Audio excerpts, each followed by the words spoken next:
Good evening, everybody. I hope everybody had a wonderful day today. Hope everybody has had a wonderful couple of weeks. It's been a while since I've been back, since I've been streaming on YouTube. It has been an interesting past couple of weeks or thereabouts. But that is a long story for another time. We are on a completely different save. This one is one that I had done on Twitch for a rather long period of time and had gotten pretty far on it, done some really cool stuff. And now I'm at a point on Twitch where I'm well ahead of this one. But I wanted to come back and revisit this because I wasn't quite done with it. At least me personally, I wasn't quite done with it. That's going to get irritating, but okay. So, but this particular playthrough is one where I spent a considerable amount of time working on getting a tunnel drilled through a mountain. And you can kind of see it up there, kind of up in the mountain area.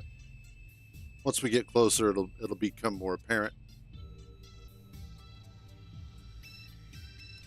Was I coming out to get? I think I was coming out to get some ice.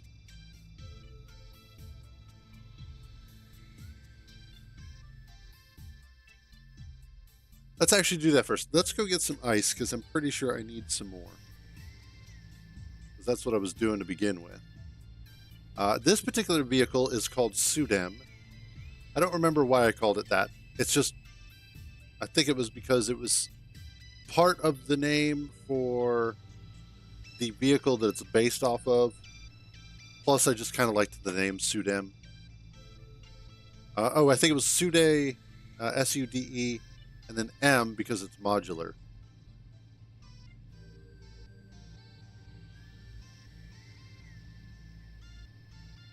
I really don't.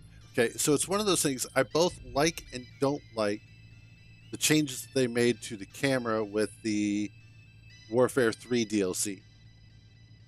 Because it sometimes makes it difficult for vehicles like this to get the camera just right so that you can actually see where you need to see.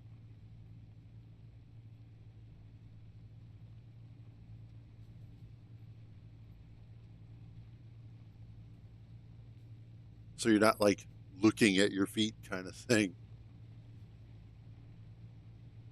If you'll also notice, they're kind of hard to make out at a distance. It would be easier if the camera wasn't fighting with me. But you can see these light posts.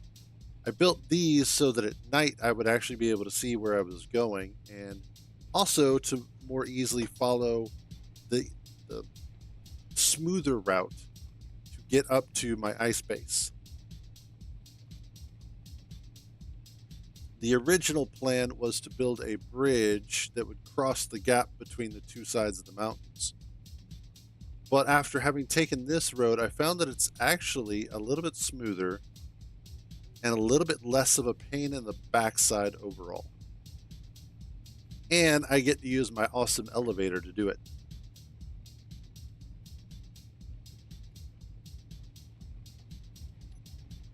Okay, yeah.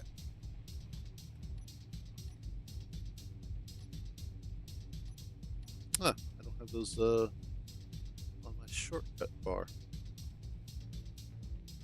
Not a big deal.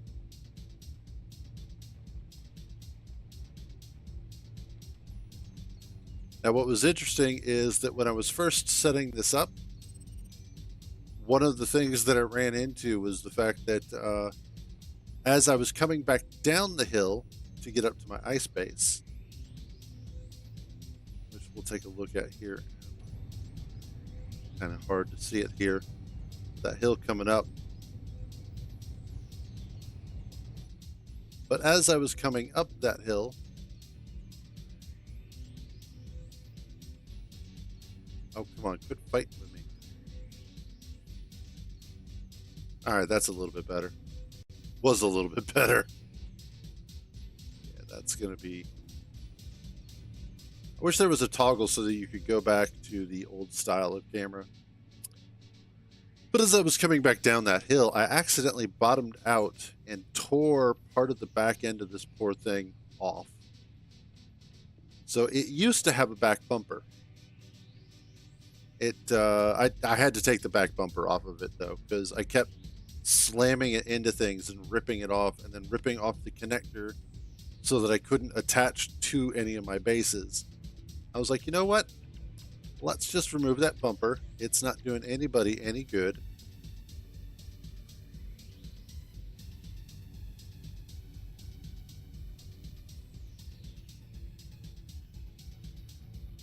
And here we are.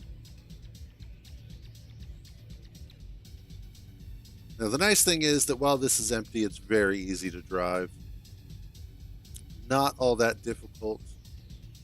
And this hill isn't too bad overall anyway. Plus, we have lots of power to make it up this particular hill.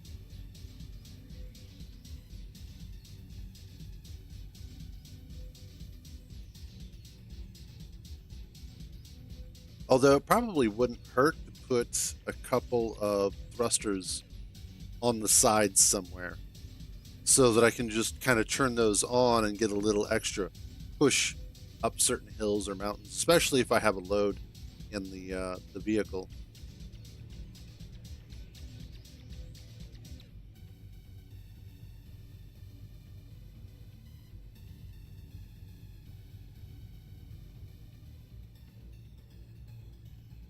And we'll just mosey on over this way.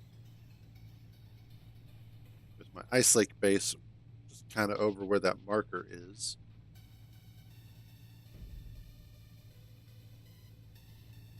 It's actually a fairly easy way, if I come over here, to get to it.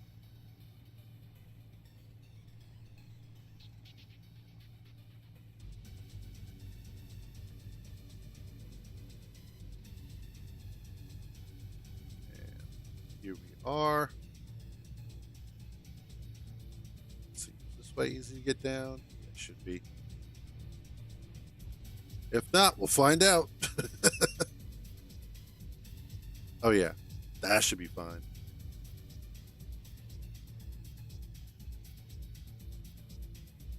And this is one of the things that I've noticed about rovers in Space Engineers is that as they get heavier and as they get more wheels, they do actually seem to be a little bit easier to manage and control.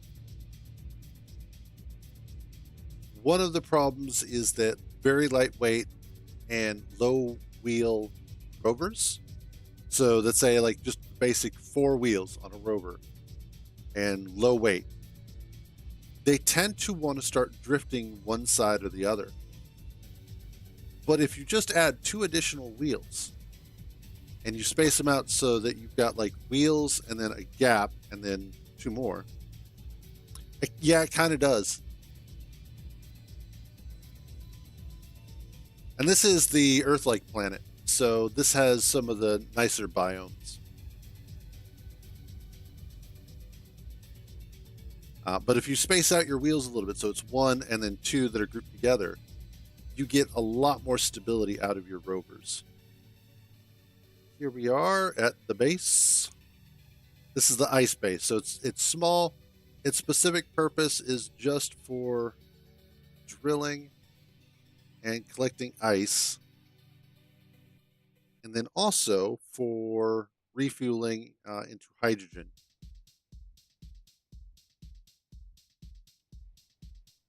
Now, I thought at one point I had a backup camera on here. I think I did, and it got destroyed when I blew off the back at one point when I Taco Bell'd the back end.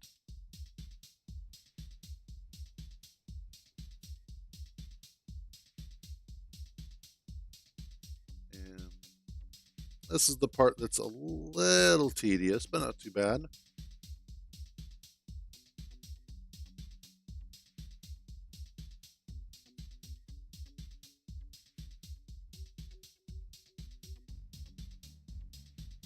we too tall? We are too tall.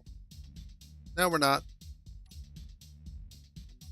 Okay, Now I want to grab this, and I want to grab that.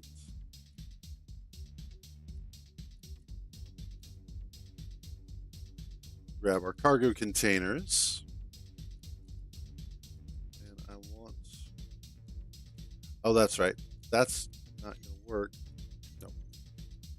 That's not going to work.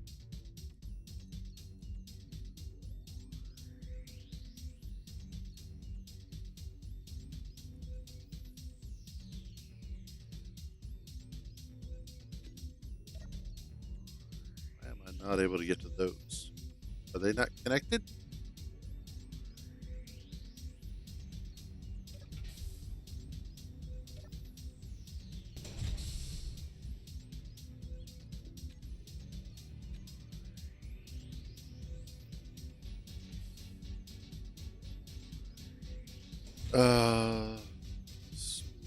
Damn. Trailer, large cargo container 1.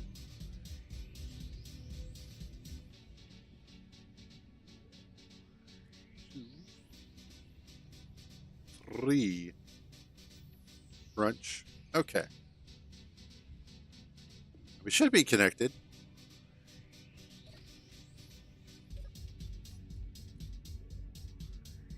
CC's.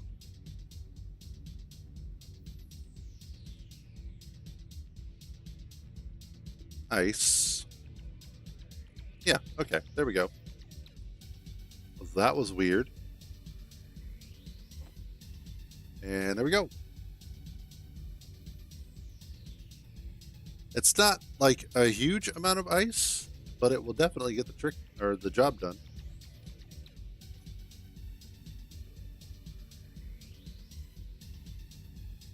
And now for the ride back. And before we go all the way, I love showing these things off. These drills are ridiculously huge. They are absolutely gorgeous when I have them running because the lights there will be spinning. And so you'll see all of that light just rotating inside of the drum. And at night, they look absolutely gorgeous. And then these things are also slowly spinning around as they are chewing away at the ice. I've only had to run this a couple of times because it gathers so much ice that it very quickly fills up all of these containers. Although it looks like, how much ice am I down to?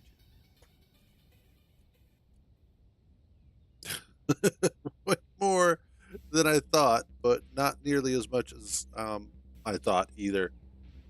So I'll probably have to run it again at some point in time. But the premise is that these guys, the ice is not only for collection so that I can then port it, import it, export it to my other base, but it's also so that I can fill up these hydrogen tanks, which I can then also use this as a refueling station for any of the hydrogen ships that I have. So I believe I have the Hammerhead, which is hydrogen fueled, and I would be able to then bring it over, collect hydrogen, send it back, that sort of thing. So let's take this back. Just realize this looks kind of, from an angle, it looks kind of dumpy and weird. But let's get up here and get going.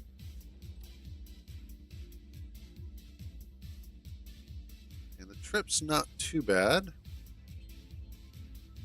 Assuming, of course, yeah, we'll try this. The camera angle's not too bad.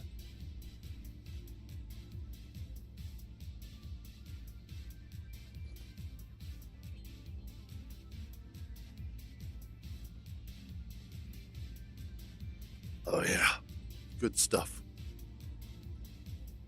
And then right around here on the right is where we can make our churn. It definitely does.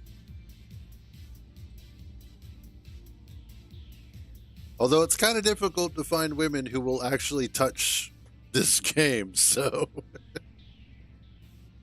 I'm not saying they don't. I'm just saying it's difficult to find them.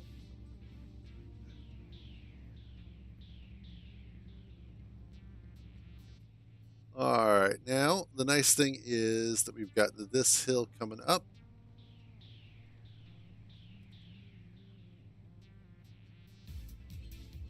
Oop, oop, oop, oop. Calm down. Calm down.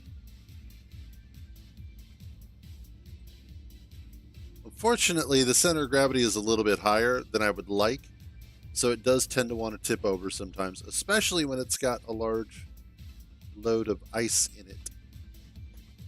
Well, we just have to go ahead and come on up this way, and then we should be able to hit. Oh, yeah. There we go. Hey, that's the bad boy right there.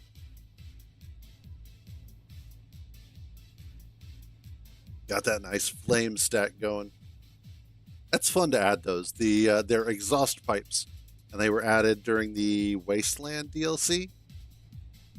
But they have a myriad of different. I think it's this way. They have a myriad of myriad types of. They have a lot of different types. I had a thought that was going that direction. Anyway, but they have a lot of different types of particle effects that you can utilize, and it's based off of the amount of power that's being used at the time. No, it doesn't. Now, thankfully, it does not. Now, one of the things is that oftentimes, if I have an O2 H2 generator, so it converts ice from ice into oxygen and hydrogen, that will diminish the amount of ice available by the time I get to my destination. So if I'm running that, that'll happen, and it'll kind of melt it that way. But oftentimes you will use that for your life support or your fuel anyway. So if I were running like a spaceship and using the O2H2 generators, going fast. All right, let's slow this down just a little bit.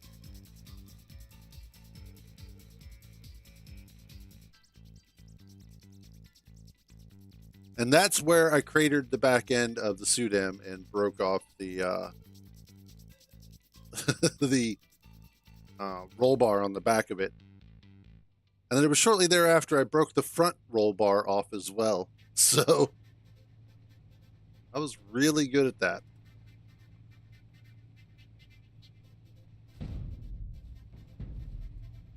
Now that banging is normal. That's the suspensions moving around.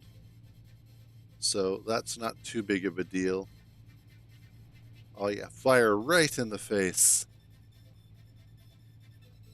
Trying to slow down a little bit, but this thing is heavy.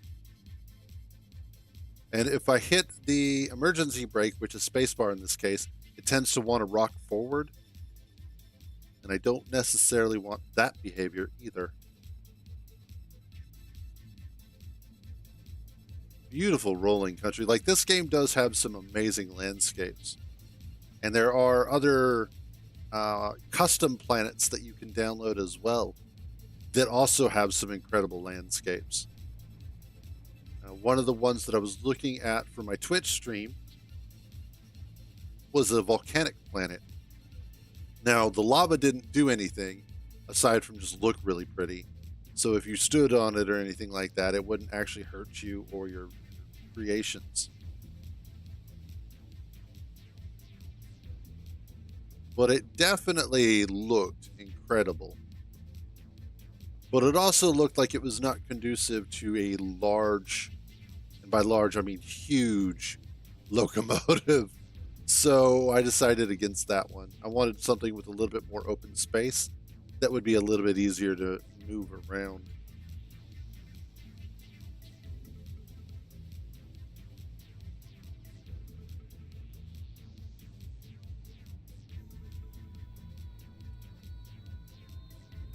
I do like taking this technically ice road while it's daytime though, because it does make it a little bit easier to navigate some of the terrain. However, let's get stopped here real quick. If I were to actually continue that way and then kind of curve to the left instead of going up the hill to my ice base, but if I curve to the left a bit and follow this ravine, it does actually eventually lead back to my main base. It takes a while, and there are some really treacherous parts, but it is doable. But it's also why I went ahead and made the tunnel, because of the fact that it was such a pain to drive otherwise.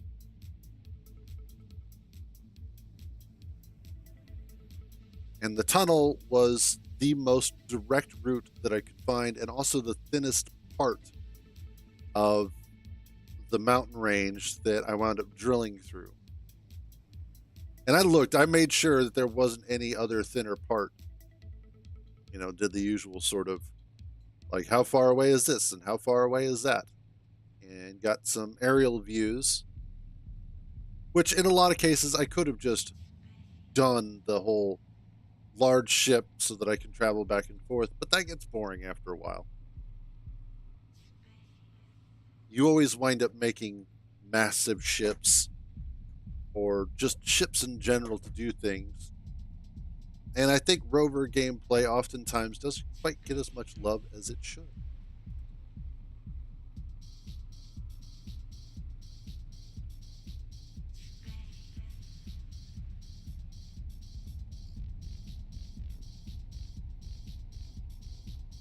And here we are on our way back.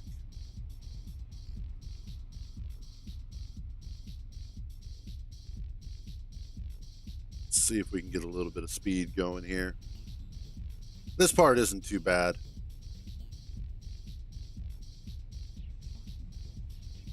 This is a lot more. Yeah, there's one of the light posts, but this is a little bit smoother in terms of the overall terrain.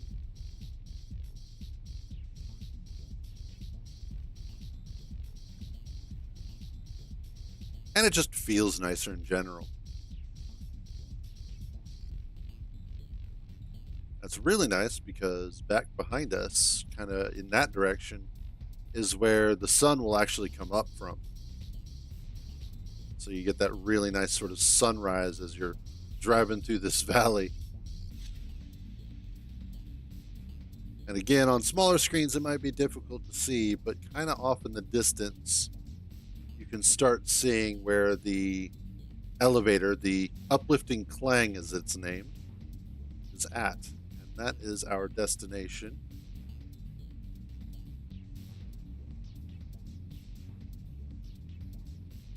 Heading for that ramp there, just kind of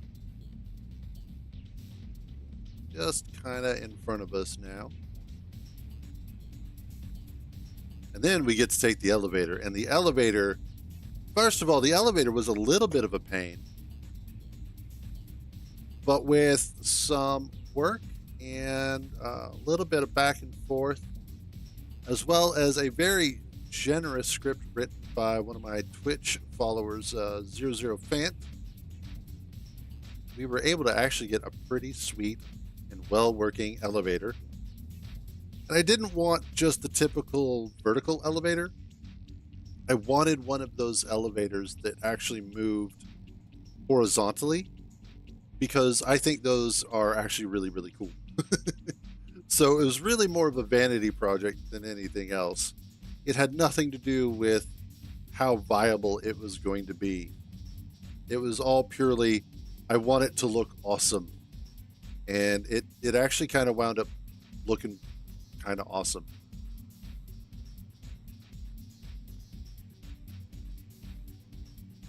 Let's turn that off for now so that it's a little bit easier to see. And as we come up here, just off to our left, we can see a little bit of debris here. That debris is from the first atmospheric motorcycle that I had made that had the misfortune of being the wrong color. So I had a mod called Build and Repair, and it basically creates a large boxy area that anything within that area will either get welded up or it'll get ground down. And in this particular case, it was grinding based on color, and the color it chose was the default red, which the bike just so happened to be mostly the default red. So unfortunately, it kind of got ground down.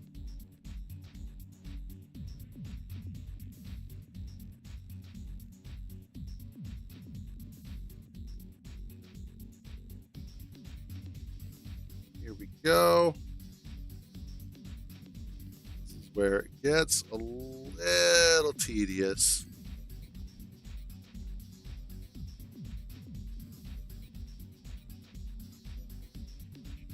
If I come up that ramp a little bit wider, this corner isn't so bad to make.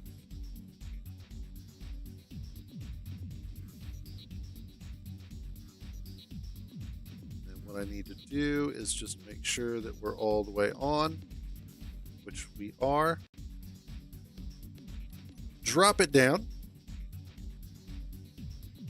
And the reason why dropping it down is important is because underneath of here, it's hard to see it from that angle, underneath of here we have this magnetic plate that the chassis or the undercarriage will go ahead and sit on top of.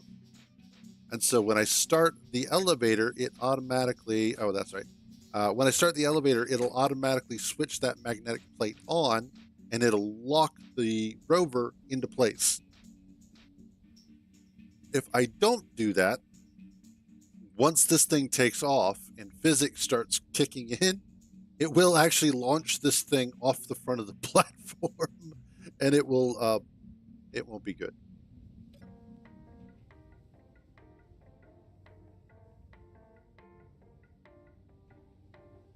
And here we go.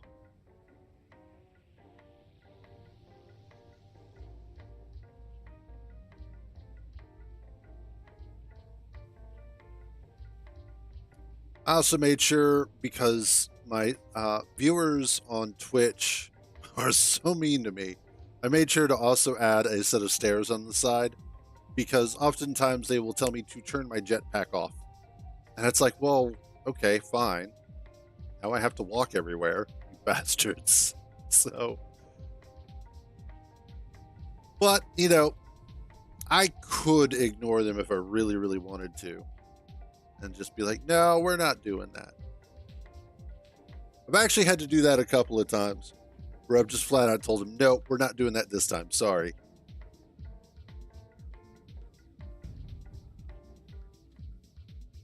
And then we are connected. The magnetic plate automatically turns itself back off once we reach the top. What are you doing?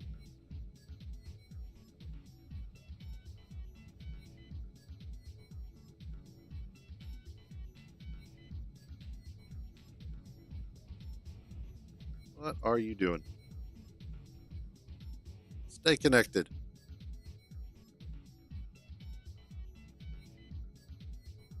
That was a little odd. It shouldn't have done that, but I wonder if it's a timing issue.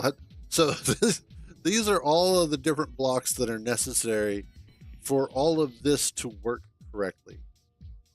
And these are things like, this is a timer block. This is an event controller. More timer blocks, more event controllers. And the reason why they're important is because the timer blocks allow me to run multiple pieces, multiple blocks at once at a specific time period. So I can have them wait like 5 minutes or 5 seconds, whatever I need. But the event controllers are sitting there looking for something to happen. So in this case, waiting for a piston to get to its full extension length. And then once that happens, it'll trigger one of the timer blocks. And the timer block will then wait a set amount of time before it does something else. And so it's this chain reaction of stuff that's constantly waiting to happen. And it was a huge pain in the ass to get it all working.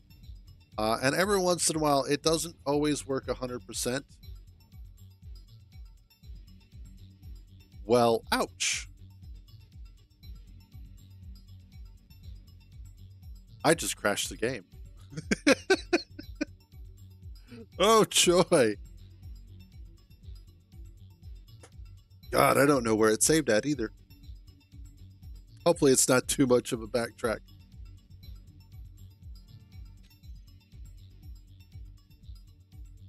Okay, yeah, no, we're fine. That's actually that's fairly close to where we were at anyway, so that saved at a good point. I think what I need to do, and this is a problem that I've been having for a while and I've been noticing, is that I have all of the save files and whatnot for Space Engineers on a regular hard drive, and those are slow. What I need to do is move those files over to one of my solid state drives and then tell Windows that that stuff's over there, but you're going to tell the program that it's over here because of the way that Space Engineers is looking for files. It's looking for your Windows user directories, basically. And that would be fine if it didn't, if my save files didn't get up to like 400 and 500 megabytes and having like 10 of them like that.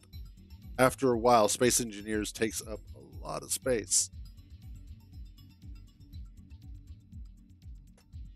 That's also why it sometimes takes me a while to load back up.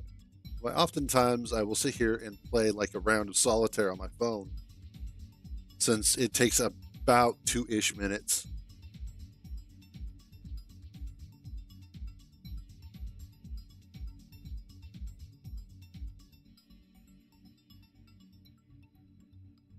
But here we go, almost done loading. Once we get back into the game, we'll be able to go ahead and move Sudam off of the lift.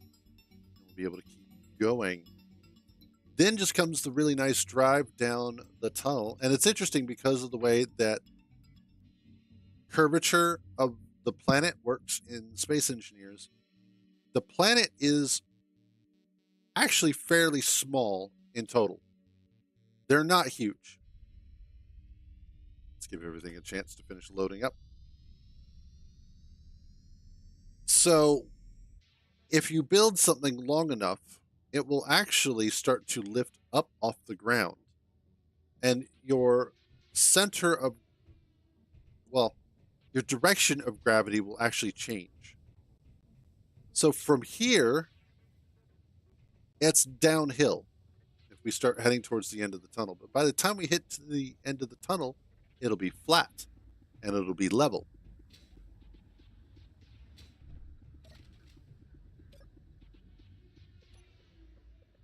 Oh, yeah. Nope. So here we go, lifting up off of this.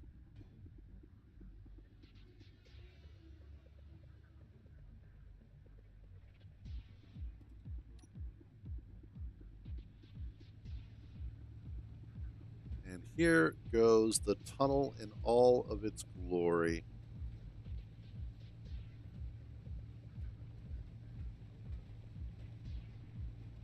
This thing was an absolute pain to work on, because oftentimes what would happen is the drill would detach itself from the drill rig and then come crashing down and make giant holes in the ground, or partway through just stop welding. Lots of really random things that you tend to have to account for after the fact.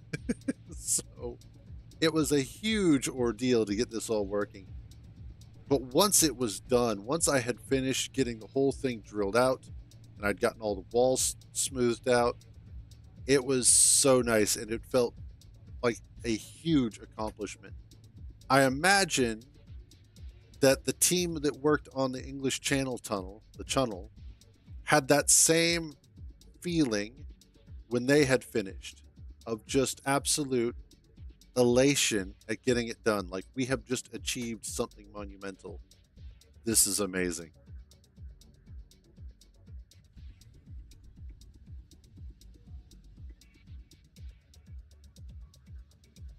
Okay. These wheels really don't like driving on catwalk, I have found.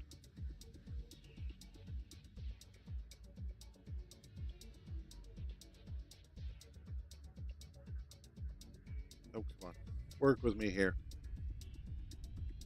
This is what I mean about the camera kind of being a pain in the ass.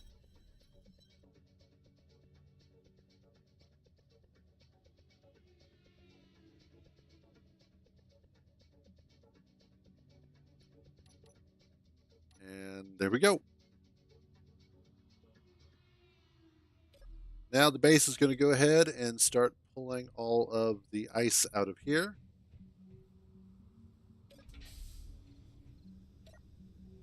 Yeah. As it already did. The only thing it won't be able to pull out are the larger building components, which is fine. I don't necessarily want them pulled out of the trailer yet because I can use them later for building other things. But here we are back at the base. That is the launch vehicle I used to start my next Twitch series, which we are currently on, which is the Great Space Locomotive. It started out as a pod that was attached to the top there. That pod has since been slowly reconfigured and rebuilt and reinvented and does not look like it originally did. However, this is actually a very useful launch pod because of the fact that it is A, reusable, and B, it's got an incredible amount of thrust on it. This one thruster here, like, I didn't even need these others, the other four. Just this one was more than enough to get this thing up into space with barely any utilization of fuel compared to a regular hydrogen thruster. So that was great. Up here is where I have Hammerhead. Let's go take a look at that real quick. Oh, I just remembered I can finally make this not pink.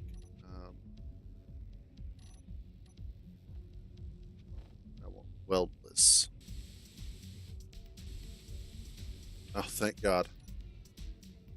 But Hammerhead is specifically designed just to be a ship for carrying stuff. So these cargo pods can easily be detached and replaced with other things. I want to make a variant where I can actually go ahead and put hydrogen tanks on here as well. So that way I could take it over to the ice base, fill up the hydrogen tanks, and then fly this back to the base. But this right here is Drillbit. This is basically my primary drilling ship.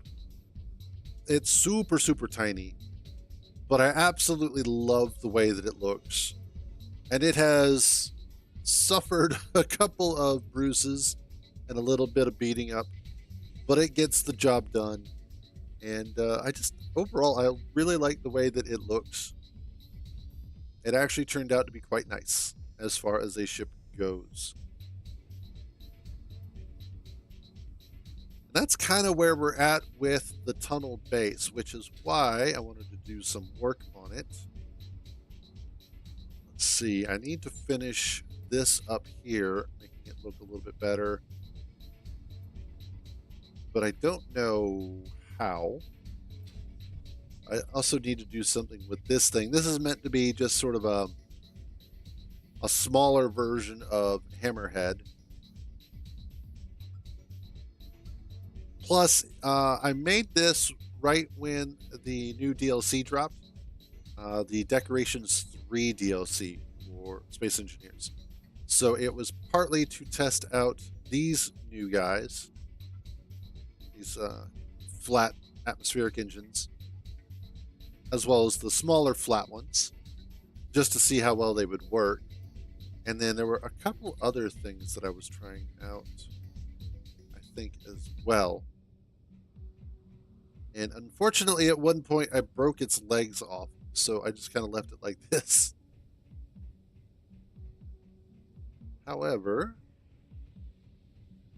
let's go ahead and take a look at what I want to work on next, which is I kind of want to work on this interior space and get it sort of squared away.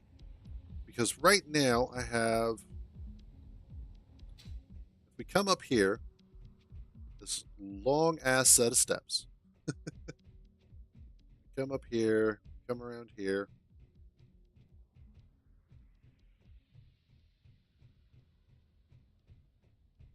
This will lead us out to where Hammerhead is. And then I'm also going to have something here, which is sort of like a like an office of some sort. So, you know, when you land out on the pad out here, then you'll be able to go ahead.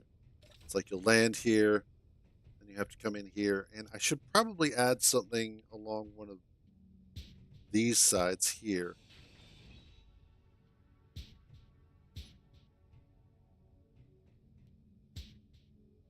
Yeah, I've got plenty of space for that. So that way I can have some sort of where we at? Some sort of office in here. Let's grab our passages.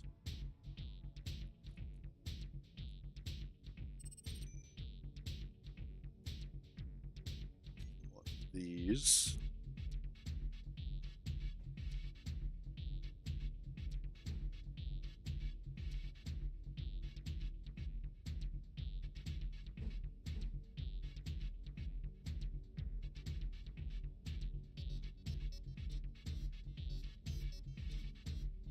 Yeah, I'll do that. And then that way I can open up this for something else. And I'll be able to make this into, ooh, actually, even better.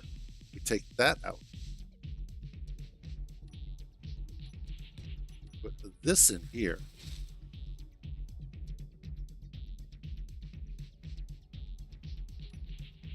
Where are my other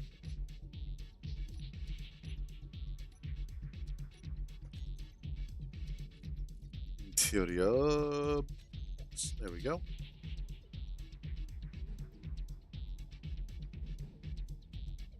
And let's actually use the unlighted versions.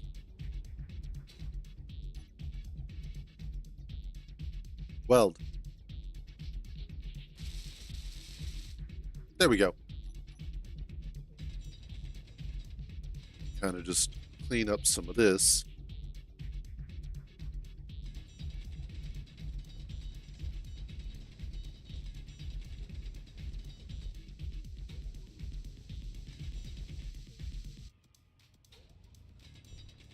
And then what I can do is actually use this corridor over here as an entry point for,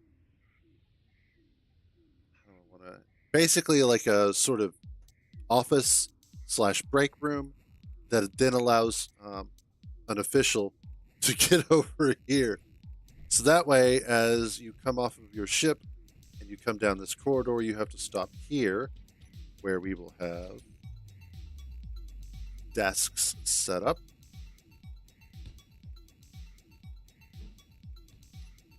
Like so. And then that way somebody will be sitting here and you'll have to stop and talk to them. You poor babies.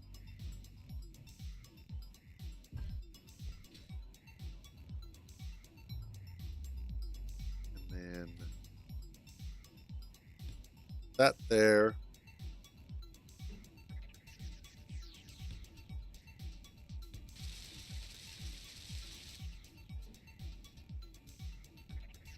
You there.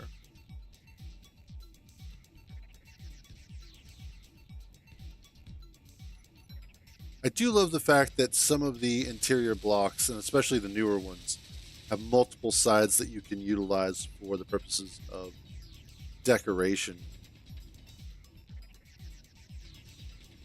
So that it really does kind of open up the possibilities in terms of adding interesting decorations to the base. And then what I can do for this, I will put, not you, put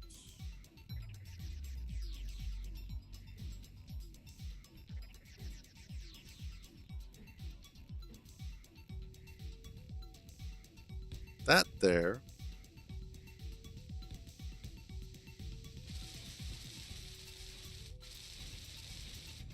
Clear this out a little bit. I wish I had like filing cabinets or something like that. That would be cool to put back here.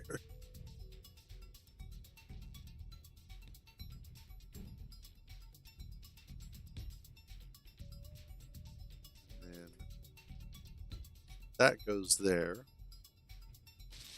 I do, however, have some lockers that I could add. I have an armory locker, and then I just have regular lockers.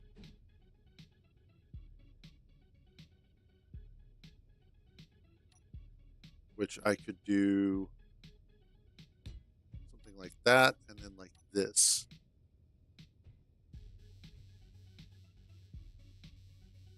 And that'll give it a little bit more decor on the inside. Now up here, I'm actually going to extend this a little bit higher.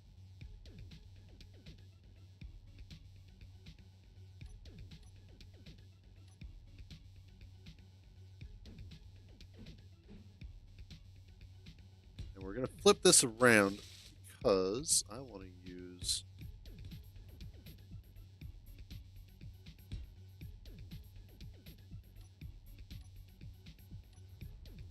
the underside, the flat underside. And apparently I need steel plate for that. So let's grab some steel plate. Let's also drop off you, grab a fresh bottle. And that was a fresh bottle of hydrogen so that I can continue loading here. All serene and peaceful like. That in there.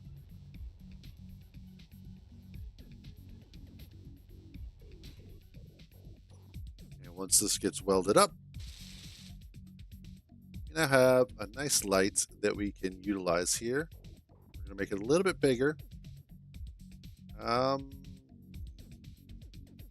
And auto suffice. We're going to drop the intensity down a little bit though. And then also make it, let's see. Let's drop the red a little bit. Make the light just a little bit cooler. Yeah, there we go. I like that. I like that a lot. So as we come through here,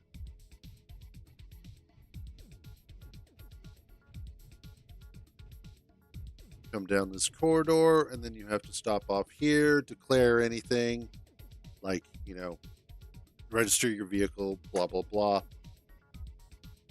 Security checks, the usual sort of crap. And then you'll be able to move off into the rest of the base.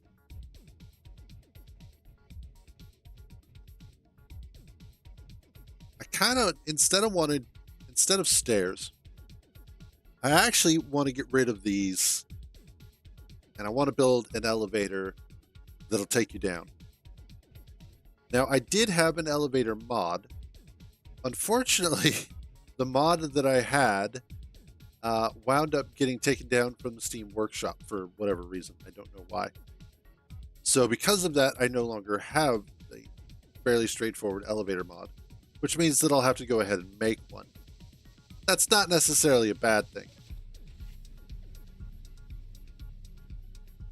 that just means that that's an extra level of work that I have to do. But underneath, I have these Jeffrey tubes that are supposed to allow me to... Now they're all connected. Weird.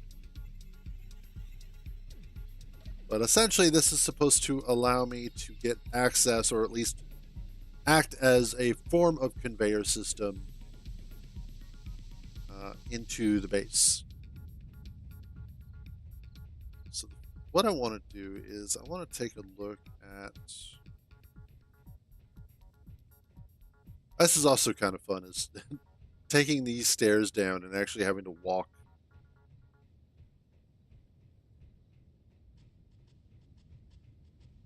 There was a YouTube video that I caught.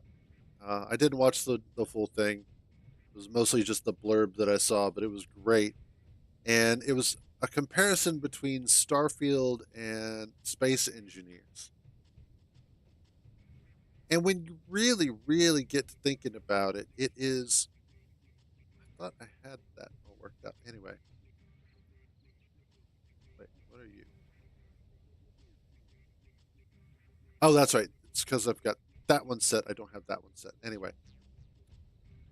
But what makes it interesting is the fact that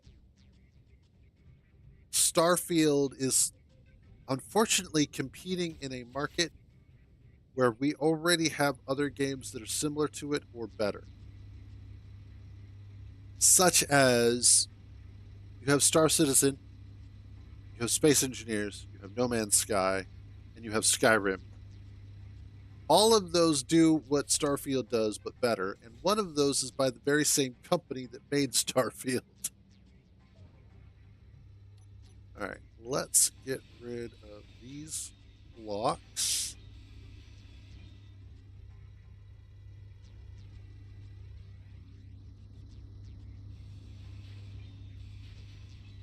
Specifically because I want to do something with these.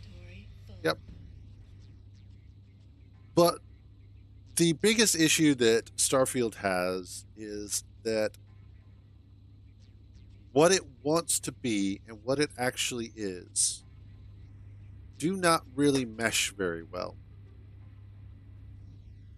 It wants to be a space game that gives you the freedom to explore, but it's stuck being an RPG made by Bethesda. Let's turn on some lights so that I can actually see.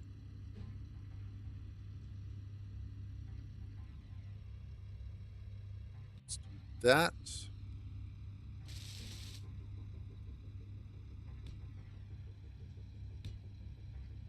I kind of want to wall this off. And then up here, I can do...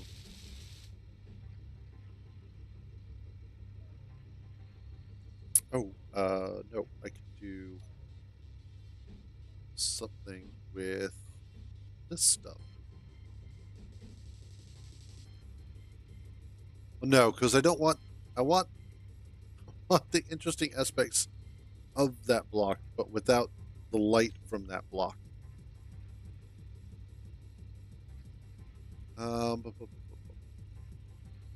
What else do we have to work with? The barrels as well. I haven't used any of the barrels. I eventually will, though.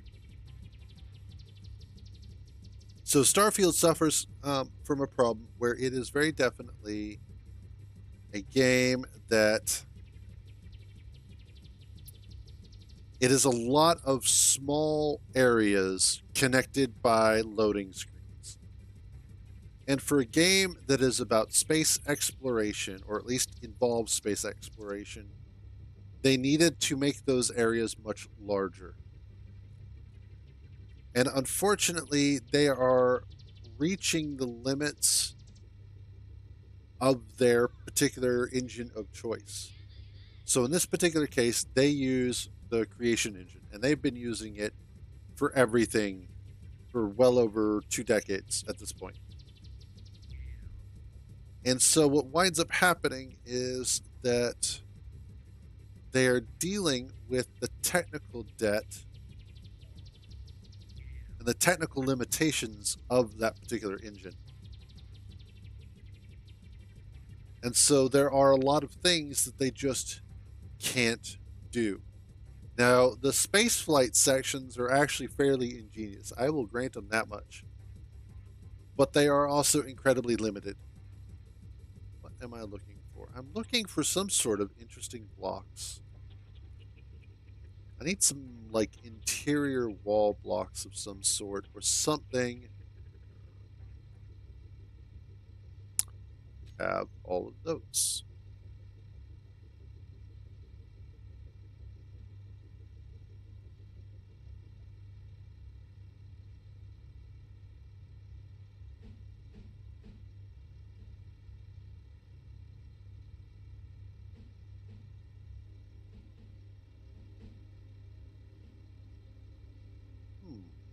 I hadn't thought of doing it that way.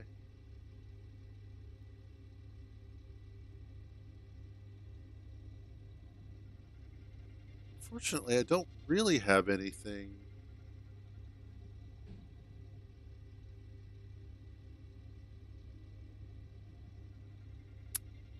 Oh, but I do.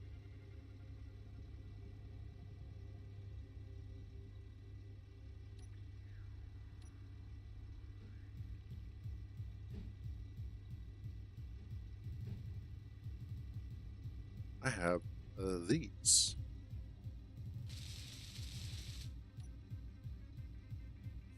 Yes. Okay. Yeah. Yep. Here we go. Here we go.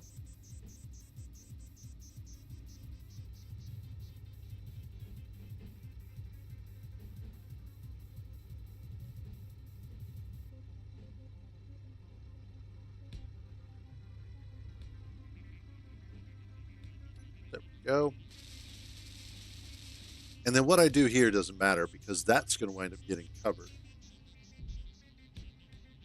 And I'm not interested in that. I'm interested in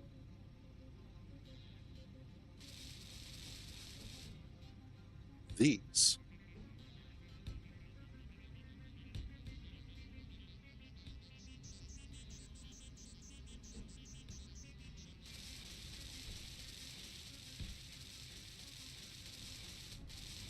Because that creates a much more interesting looking corridor with a lot of interesting little fiddly bits that are attached to it.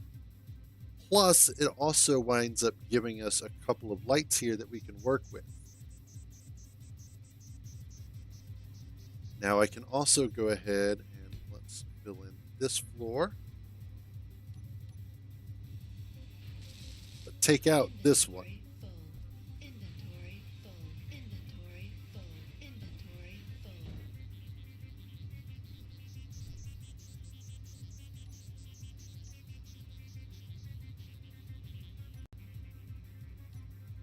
And then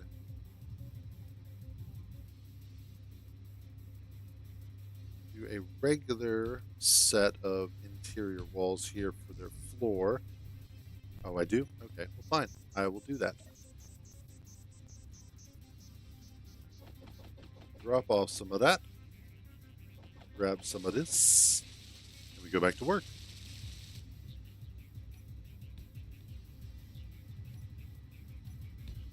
Fill in those. Grab this.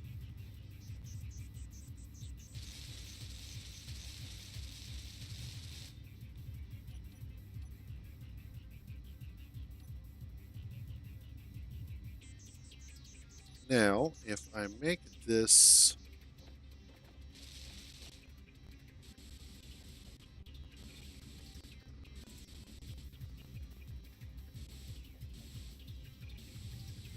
like that, then we get those nice emissive strips that are part of it. Let's do the same for these. Kind of roughs them up a little bit too. Makes them look like it's a little bit more weathered. How about these?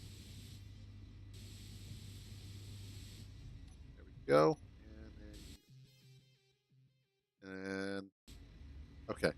Thought for a second I about crashed the game again.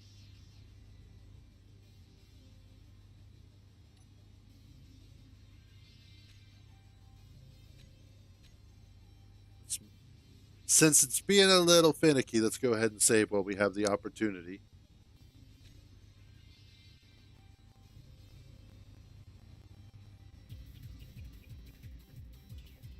I think part of it is it just does not like the fact that I'm playing music off of that same drive.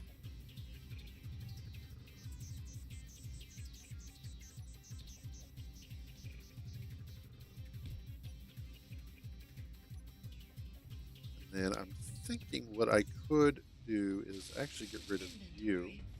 Whoops. I damaged some of the goods.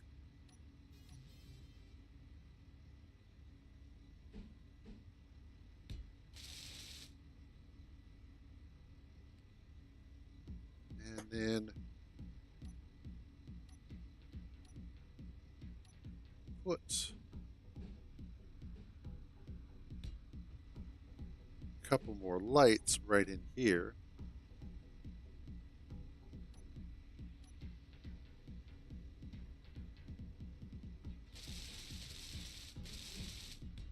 There.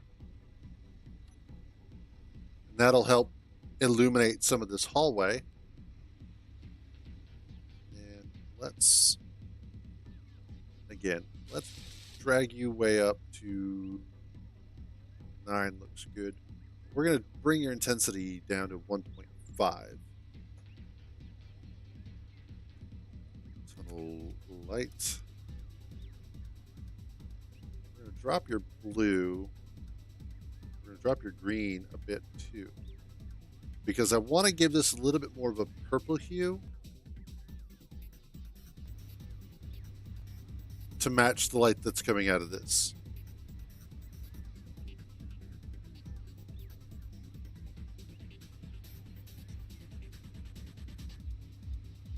And there we go. Okay, I think I'm just going to have to bite the bullet. Switch over to Spotify. The only reason why I was using my music and not Spotify music is because of the fact that YouTube says that all these are copyrighted. Now, it doesn't, like, it's not like it's dinging me or anything. Like, it's not like, oh my God, these are all these copyright strikes. It's just, this person's claimed it, this person's claimed it. So, you know, it's kind of a pain.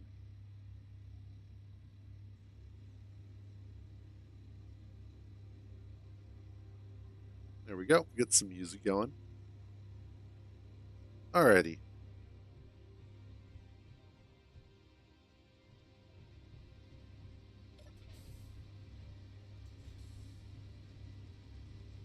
Now, I'm not entirely certain what I'm doing with this tunnel, to be fair, because this office here kind of acts as the gateway, if you will, to the main generator for the base. But I've also got the refineries over here as well. However, what I might do is go ahead and pull this wall and this office out and just make this a straight through so that it goes all the way through unimpeded, and even take out the windows in the door. So that way, this will feel more open and be more of a flow through that allows for, that would essentially allow for people to come and go through the tunnel and whatnot. Since down here is where more of the worker area is going to be anyway.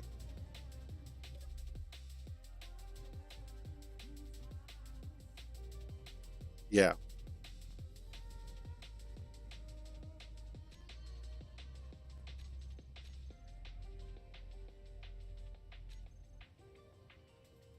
Okay. So pull that out. Pull that out.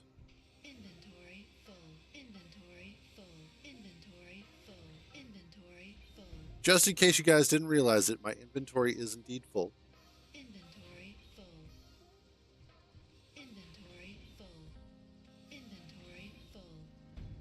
Unfortunately,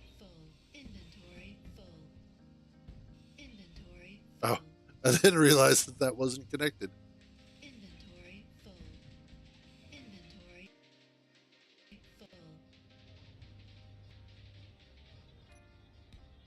And build that in.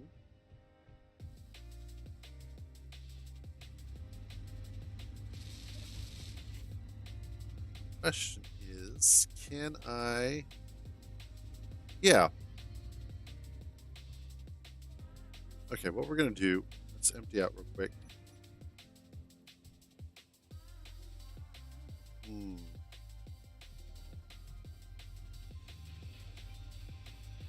We're gonna change this to these. The reason being is because I actually want to keep this LCD screen here. This is serving a very important purpose.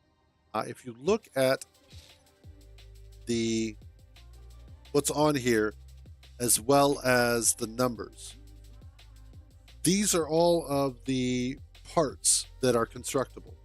So on the left-hand side there, that's all of the parts, and then on the right-hand side, it shows the number that I have and then the number that I should have.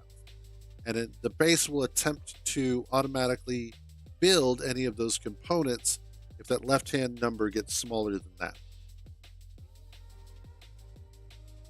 So that's what this is for, is so that the base can automatically make components that I may need, such as like the steel plates and whatnot.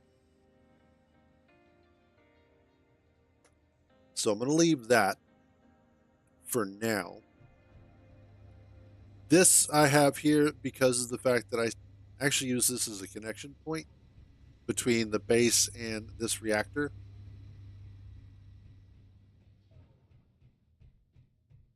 And then out here, this is the Puma. This is one of the first large small grid ships that I made. I need to do a little bit of work on it.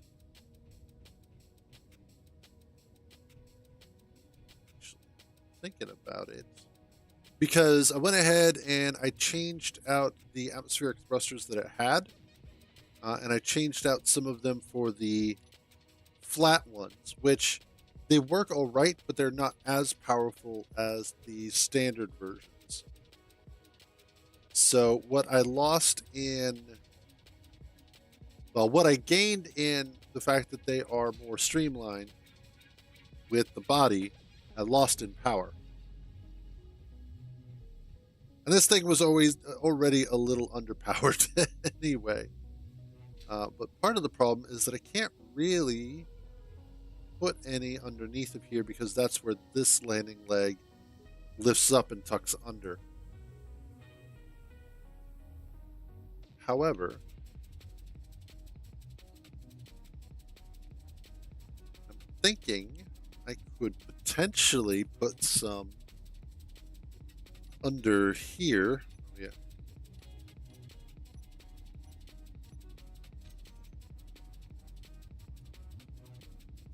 The flat atmospheric, that's the large, I want the small ones. So I could like stick these under here, and that would give a little extra thrust without utilizing too much power, while also maintaining that sort of streamlined feel. I'm not sure I want to do that though. I'm really not certain I do. There are a lot of other ways that I could do that. Plus, most of the time it just sits here as kind of a museum piece anyway. Just because of the fact that I have better ships that do the job in a far superior fashion. The reason why I keep this is because it looks really good. And I really like the way that its platform moves in and out. Let's go ahead and do that. Let's see, that's the pack.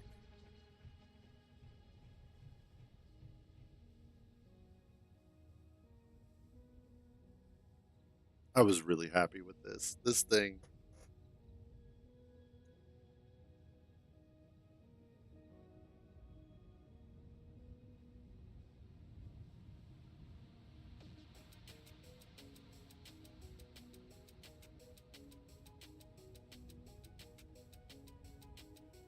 It needs some sounds though, like some loud grating metal sounds.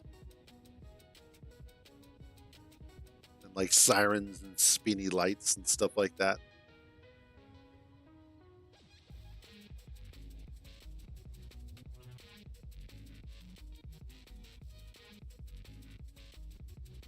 But this was kind of a pain in the ass to do.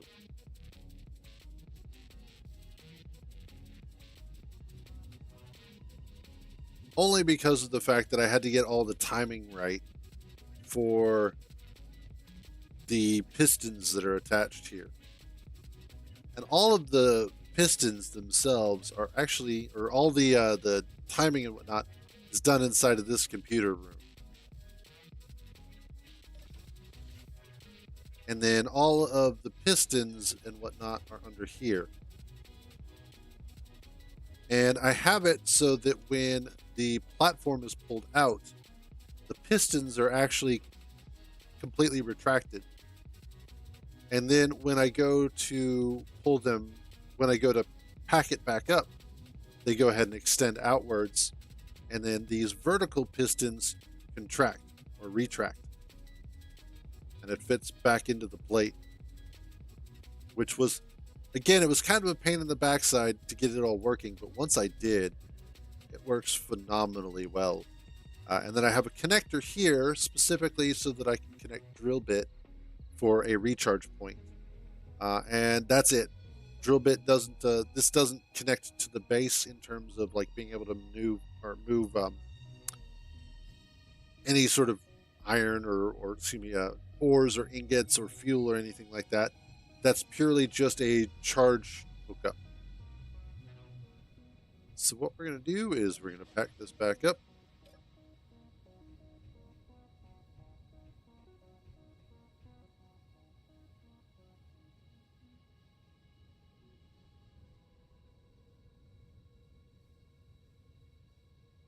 I love the fact that this actually works.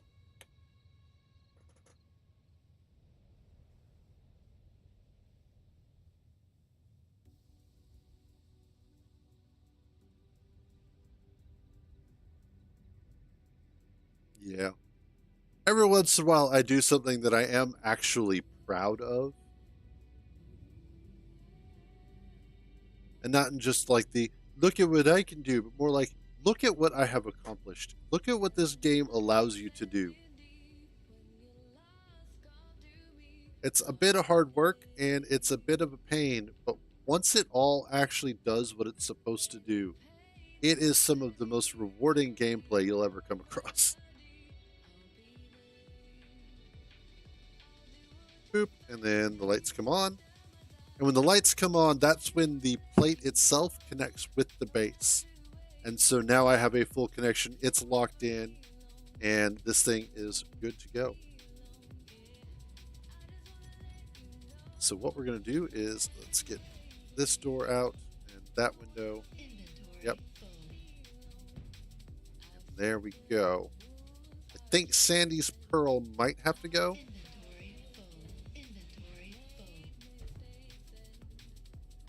Ooh. Oh no, that's fine, because what I'm doing is switching these out for something a little bit more welcoming.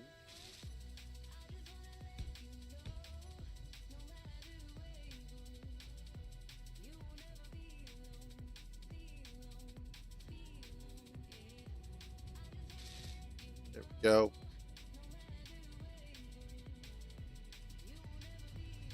I actually kind of like the couch just kind of hanging out here. Do I have a planter? I do. That's not what I wanted. Gosh darn it. Character tools. Always doing that. Okay. All blocks. Planter. And I thought I had.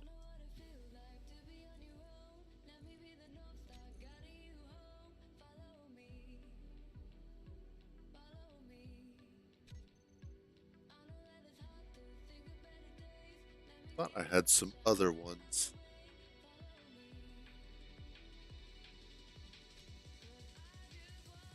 Ah, yeah, here we go. Fern in a tub.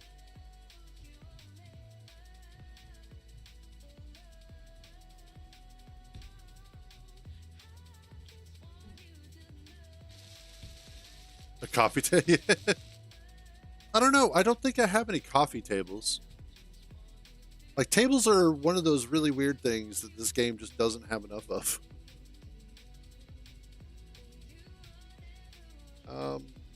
Because I don't think I have. Yeah, there's no like. I have a ping pong table, but I don't have any sort of small coffee tables or anything like that. That might be something that I have to just go ahead and see about modding. That would be kind of cool. Yeah. Um, check Eichster's decoration pack, and I don't think there's any way that I could realistically fudge something to look like that. Well, fortunately, all the mocha cans are magnetic, so you just attach it to the wall. And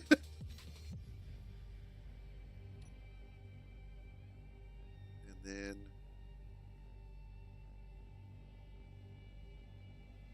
oh, I do have the aquarium though. I haven't used that yet.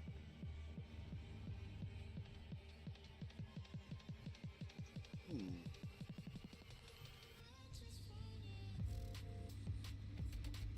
Let's put the aquarium next to the giant reactor. I need interior plate for that. Okay.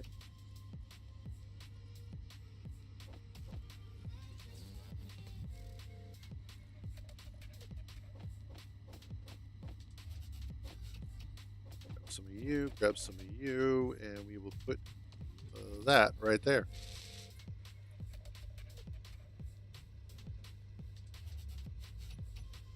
What's missing? Gravity comp? Really? All right.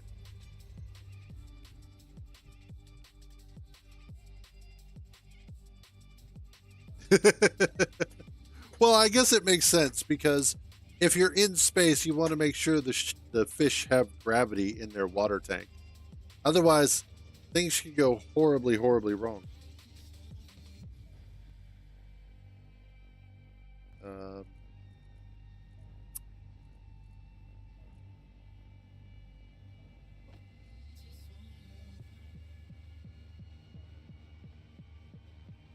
I seriously missing gold?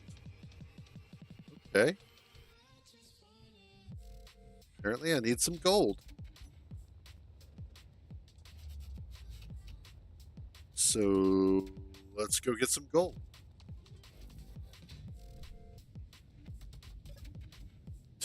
Use my jetpack to get up here, but then use the ladder to get on the ship. That is how my brain works sometimes.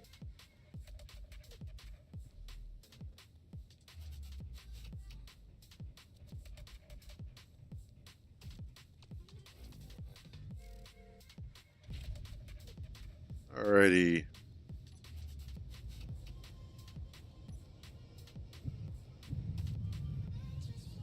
Oh, yeah.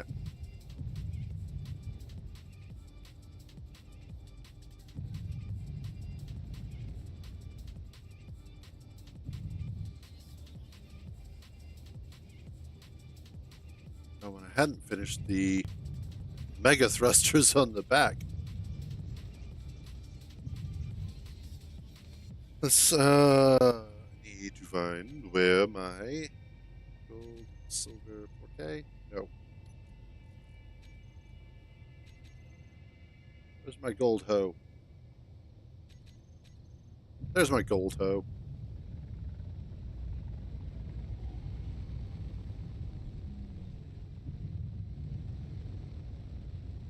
I need to go through and replace the rest of the hydrogen engines with the more efficient RCS thrusters, because then this thing would be perfect for going into space.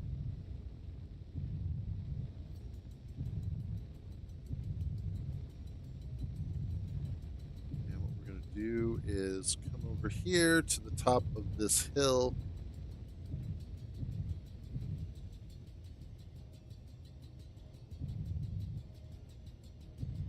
Which just so happens to be perfect for landing on.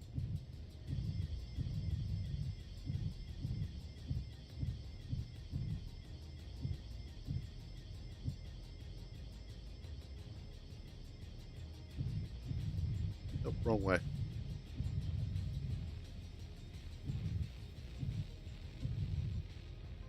There we go. That's going to be better.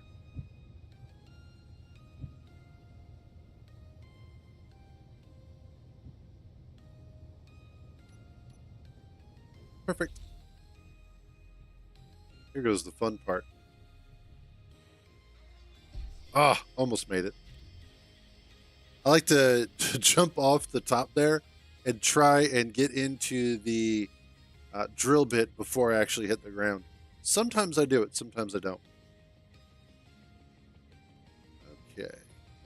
Let's see if I remember how to do this. Thrusters on. Disconnect. Cool. Okay. Been a little while since I've flown this. Let's get our lights on. I want to head over here.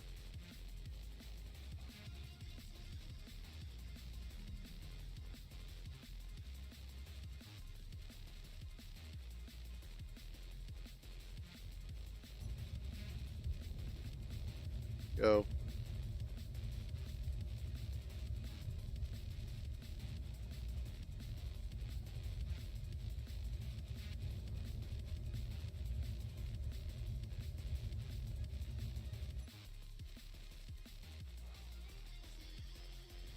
And now we can go ahead and... Now the nice thing is that drill bit is set up to automatically go ahead and toss out any of the stone that we come across.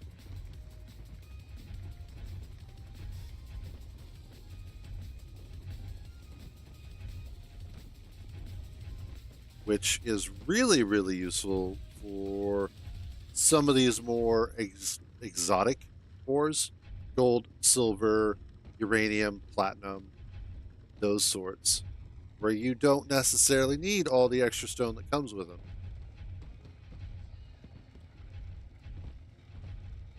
But I also initially had it designed so that it only had 2 drills on either side of the cockpit, which unfortunately caused it to run into issues where I had to keep widening the hole that it was drilling in,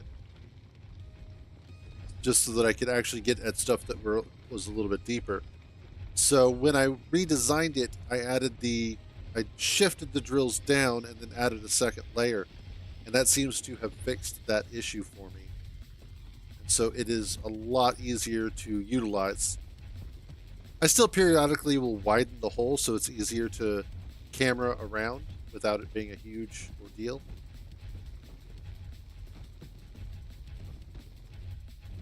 Like here,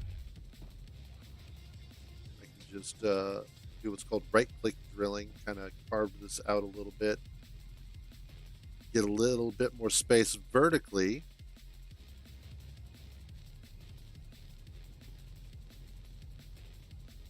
Go. And then go back to doing the left-click drilling, which smaller hole, but that's actually what is collecting the ore.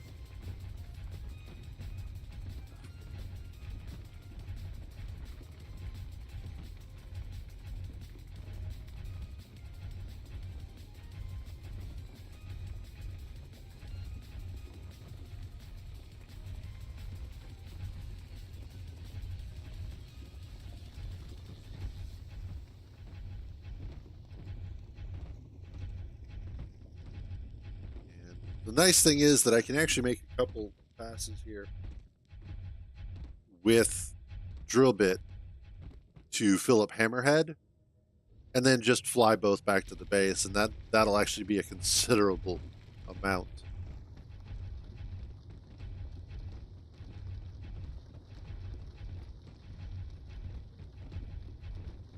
One of the other things that I could conceivably do is look at making a new mining ship to replace drill bit. In this particular case, though, I don't really need to do that, just because drill bit is a fairly efficient mining ship overall. It was originally designed to be able to fit in the front of Puma. Puma has an open front area, so I wanted it to be as small and compact as possible. And that actually wound up lending it very well towards having a slimline profile that makes it very adept at not making giant holes in the ground. But it also does a fairly good job of being able to fit onto a lot of other ships. All I have to do is make sure that I have a vertical connector for it to attach to, and it's good to go. But it also means that it doesn't utilize a whole lot of power in order to maintain its elevation. So it's very good at what it does job-wise. And those are oftentimes things that we don't always consider when we are making vehicles. You know, how well is it going to handle the weight that it's mining? And actually, I think we're hitting a point where I should probably go empty. Because while it can handle some decent weight, it does struggle a little bit sometimes. So why make it struggle when we can just go ahead and leave the hole now?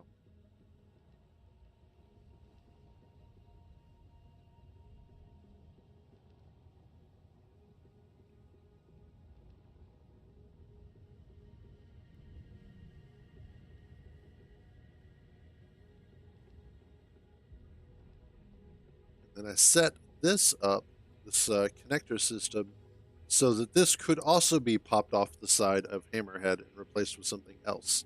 Because again, I wanted to go with the modular design theory. But I've also got a... Come on, get around so I can see it. You are useless. I've got a cargo, a conveyor sorter on the side that'll go ahead and pull everything out of drill bit. And it does so with surprising speed. Most likely because it's a large one as opposed to one of the smaller ones. Okay.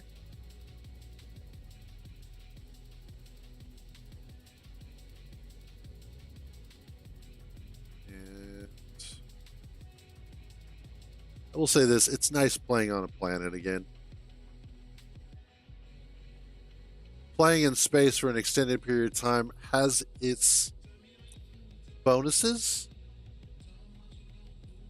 but I do miss playing on a planet like this. The other thing is that I've got modular encounters turned on my Twitch playthrough. And so periodically there are long stretches where everything wants to kill me all the time. And it gets a little tedious when you're in a ship that's very fragile, you're still building it, and you're trying not to get murdered. But people love suffering.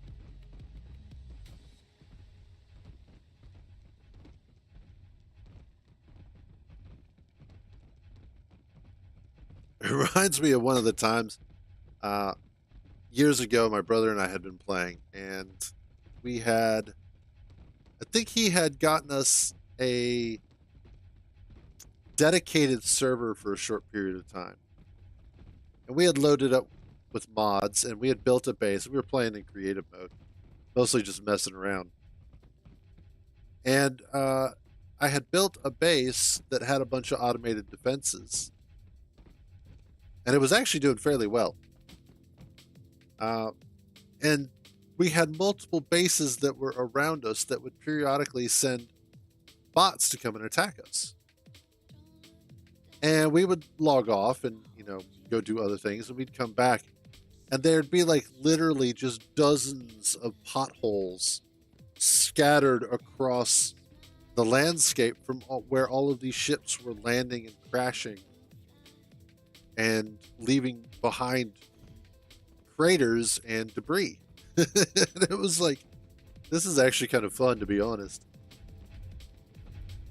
And it might be fun to do a save like that. In fact, the other save that I had going here for YouTube, I might do that. I might go ahead and see about building a large, highly defensible base with lots of weapons and stuff on it. So that way I can have some bases around that will start sending attack drones and things of that nature.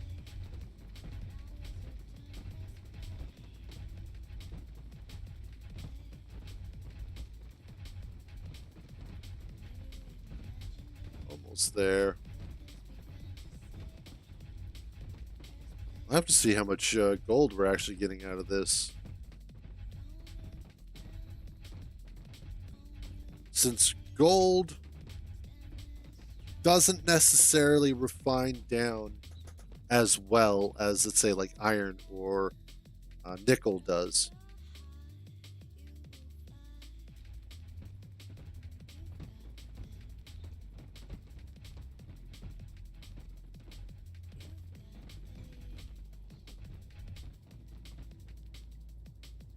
Widen that out a little bit. I think we're getting kind of to the edge of this particular band, at least on this side. Not.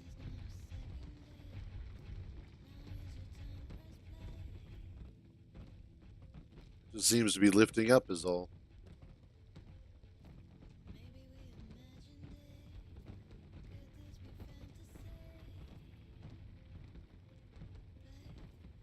There we go.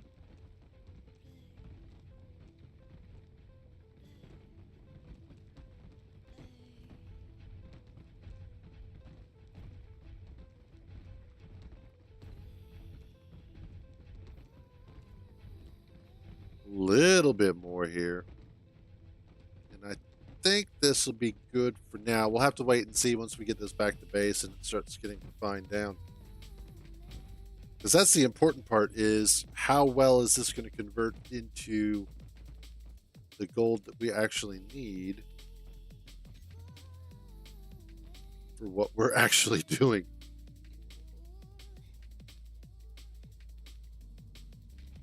I will say that's one nice thing about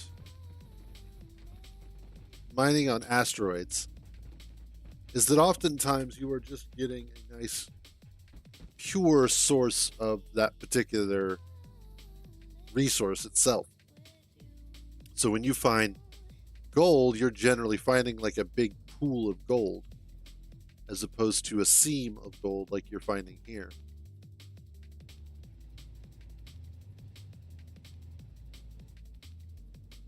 Up that jagged edge a little bit,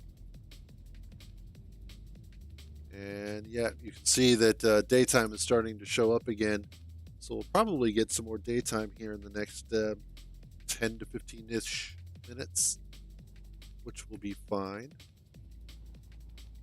Yeah, you're a little not happy with how much gold you've got in, but that'll be a good amount. We'll see what we've got in Hammerhead here.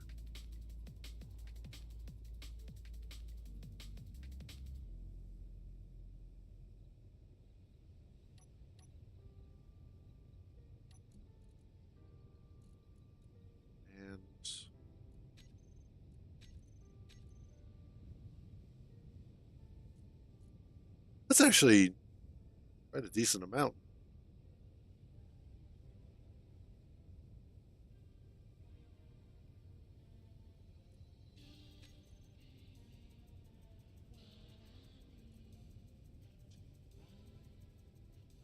Okay. Yeah.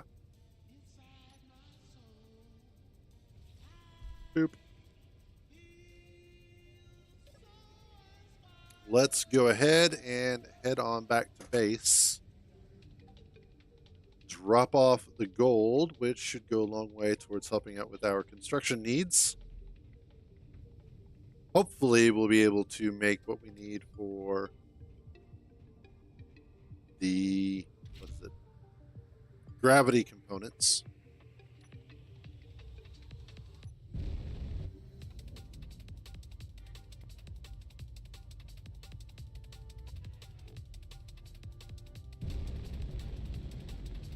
Get back home.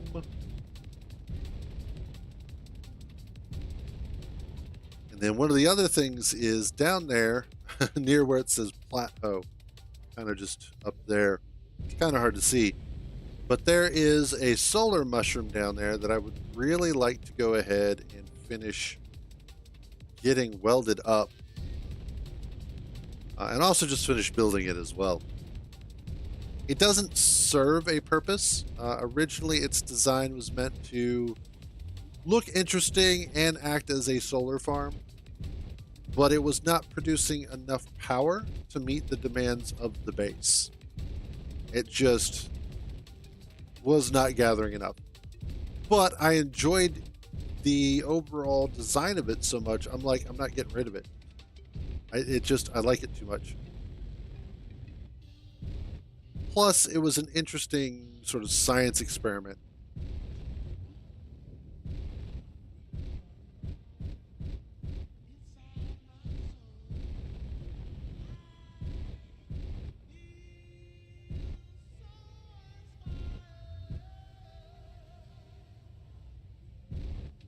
Let's go ahead and... This is kind of the tricky part.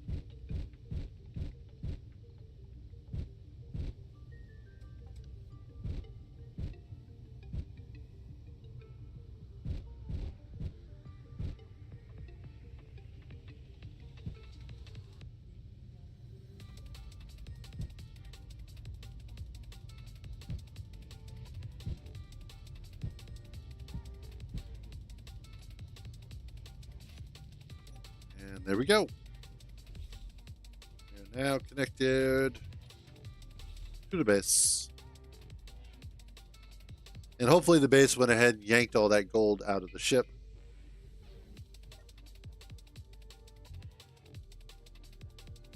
And we will be able to go ahead and start getting it refined, which will be delicious.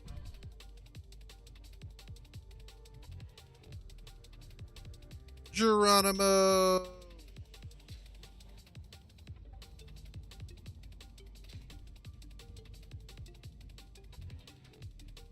Yeah, I really do like that more open entrance to this area. It just feels nicer.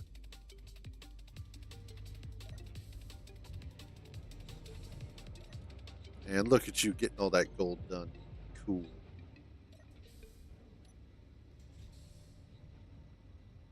Oh, it already got it done. Awesome. There we go. There goes all of our little fish just floating around in there.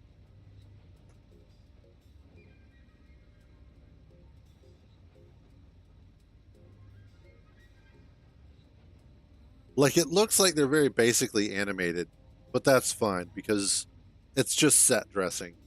I don't need them to be like to have their own personal AI or anything like that, because that would be ridiculous. But it is pretty. And if you're just walking by and take a moment to look at it, you're like, that's cool. Alrighty. Next up, what I need is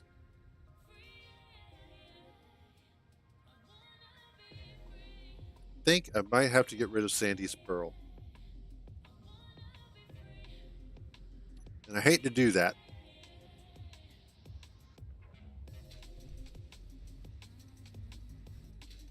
But I'm not liking it anymore. The old design, it was fine. It fit just fine, but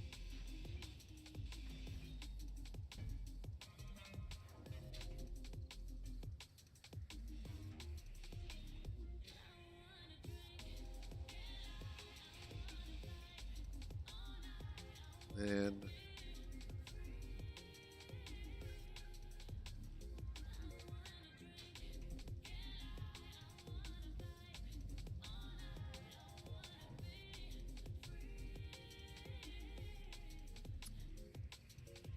I think I know what part of this problem is too. Is the way that I have this area set up.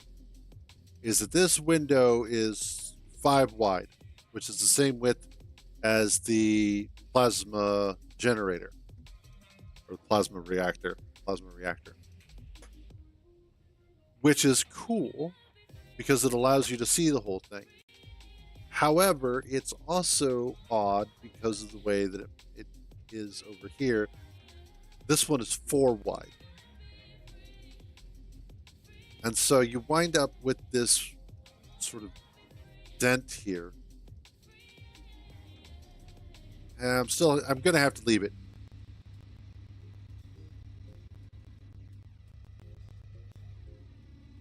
Because it still works out well enough.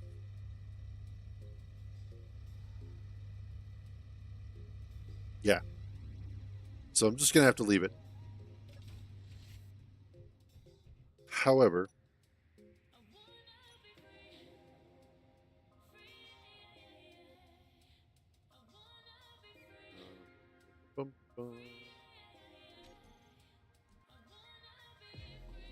let's grab some couch.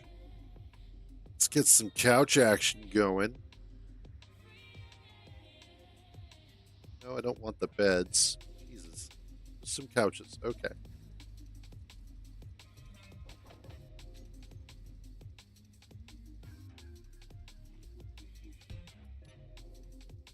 Do that, and then planter in between them. That'll work. That'll kind of give it a little bit more color in here. Yeah, there we go. And then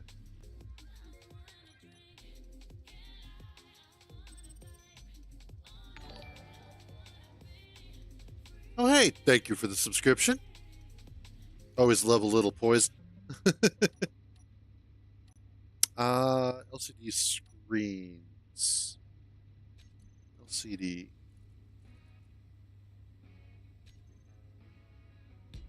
Let's add some. Go. Not what I want. That's what I want. Text and images. Let's add.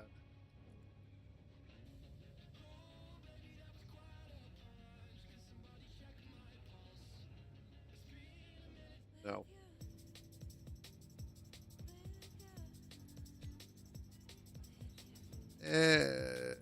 No.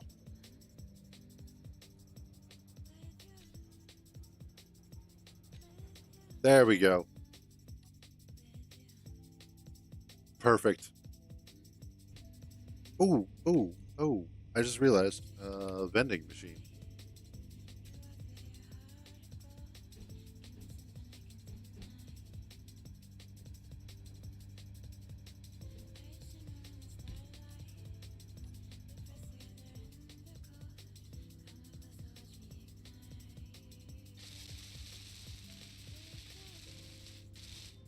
There.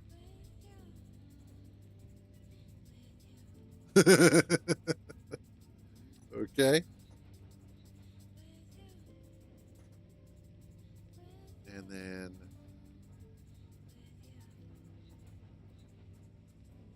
I have no idea how to actually use one of these. To be perfectly honest.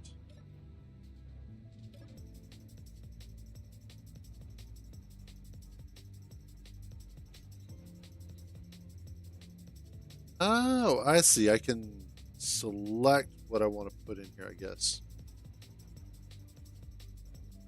Let's do like, I don't know, 50 per. mount.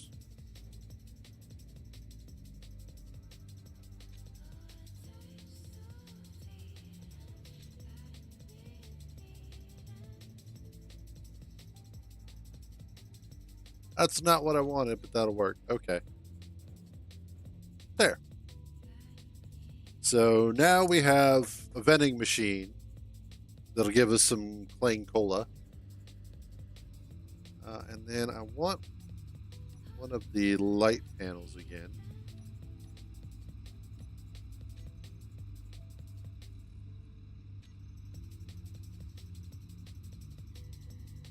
And probably bring this out. Let's see, there, there, and there.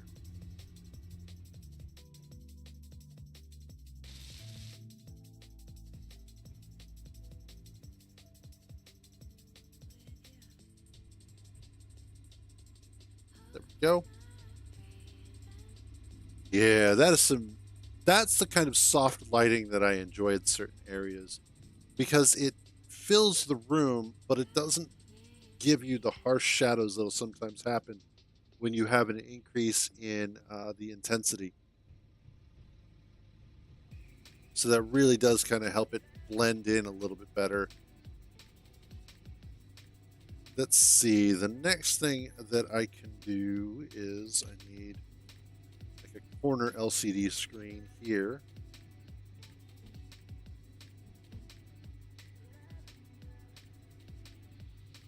Let's do one there.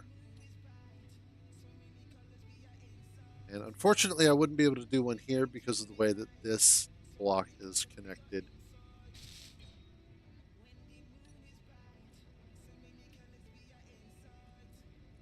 We want to do text and images. Let's give this the text of binary. Increase that font size so that it's actually legible. 9.5 should do. Yeah. And then alignment center. Yeah, there we go. Now, the nice thing is that we also have some signs that we can work with. Warning sign. Badger. Grab those.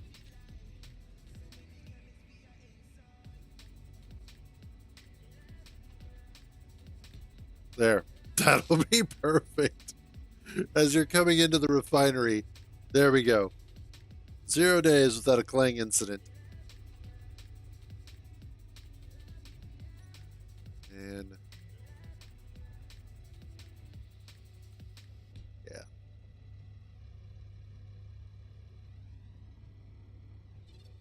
Then have these as well, which are useful. I need some construction components for those. And what these do is they kind of give you a little bit of just something extra to look at.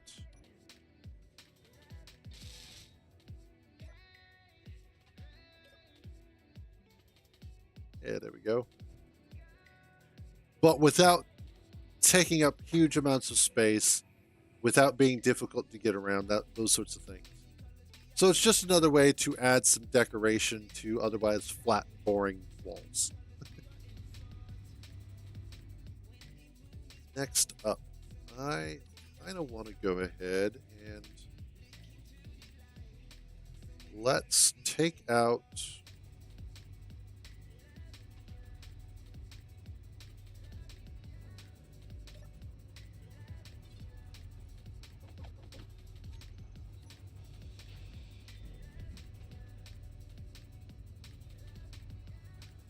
God, hopefully it can pick. Okay, good. And what we're going to do is we're actually going to look for the corner junction. Oh, of course I need that. I knew that all along. I was just testing myself. Right.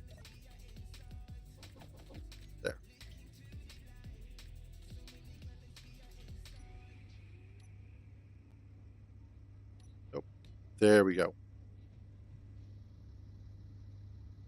And then that, once it gets done,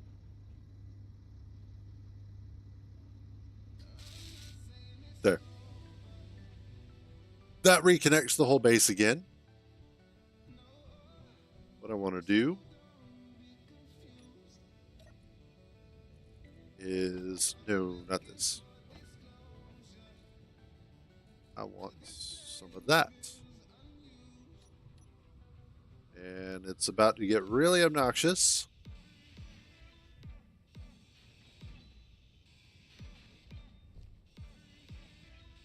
Inventory full. Inventory full. Inventory full. Inventory full. In case you guys weren't aware, my inventory is full. Inventory full.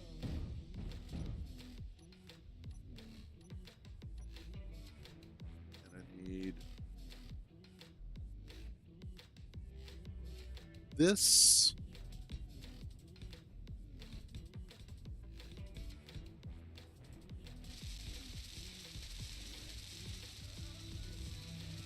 Inventory full. Inventory full. And we get Inventory that full. there.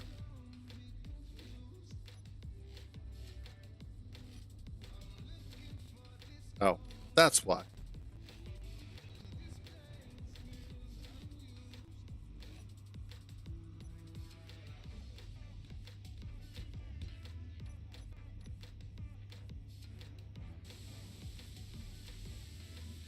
And we just got to repaint these so that we can get the emissive strips.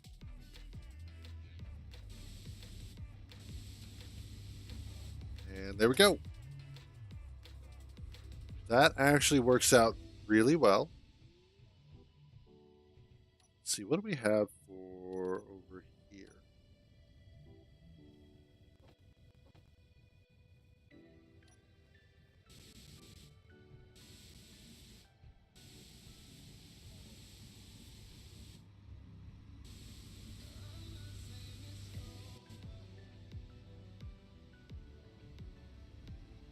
That actually kind of works. I can live with this. I kind of like that wood paneling. I haven't tried to use it in a while, but I could see it being a thing. Yeah.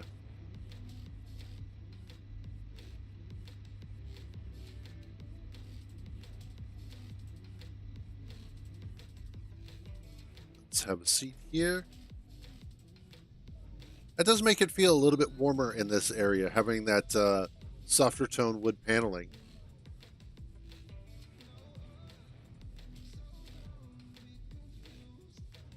That over there.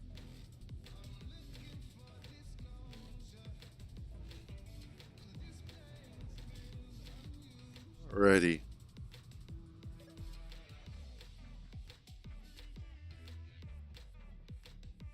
And then this needs some sort of terminus, if you will.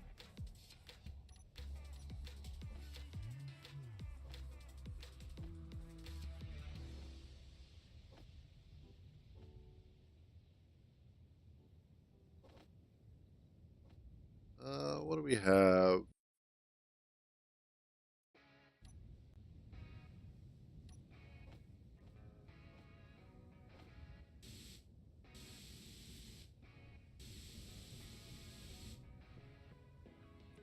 Nope, that's not what I want.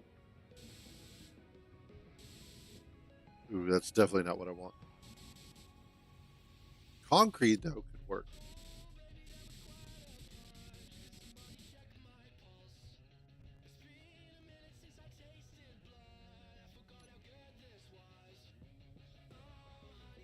Oh, I see. That's trying to catch up. Okay. But yeah, concrete could work out here. That's not what I wanted.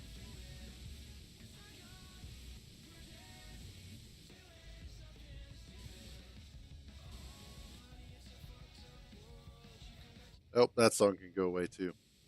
Tired of hearing that one.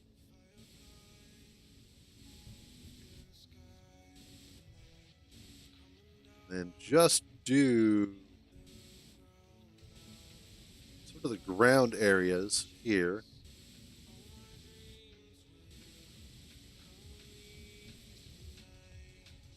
Actually, this is supposed to have the catwalk. Inventory full. Inventory full. Inventory full. Wait, nope. You're fine.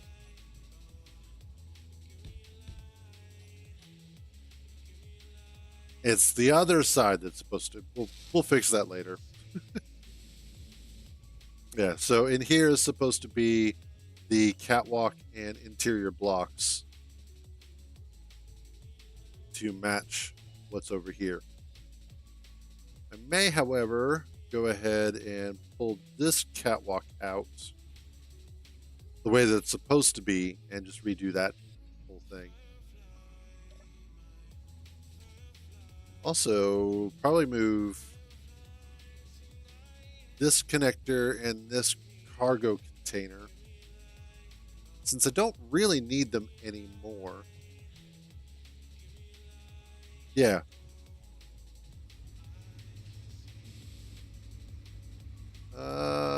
No, that's not too weldless, or not too concrete for you. Let's go back to, was it weldless or just regular? I think it was just regular. Yeah.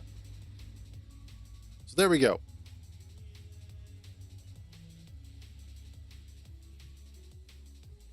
I'm liking that.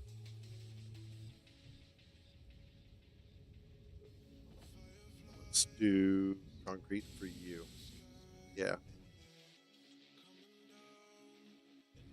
Oh my God, I gotta fix that. Anyway,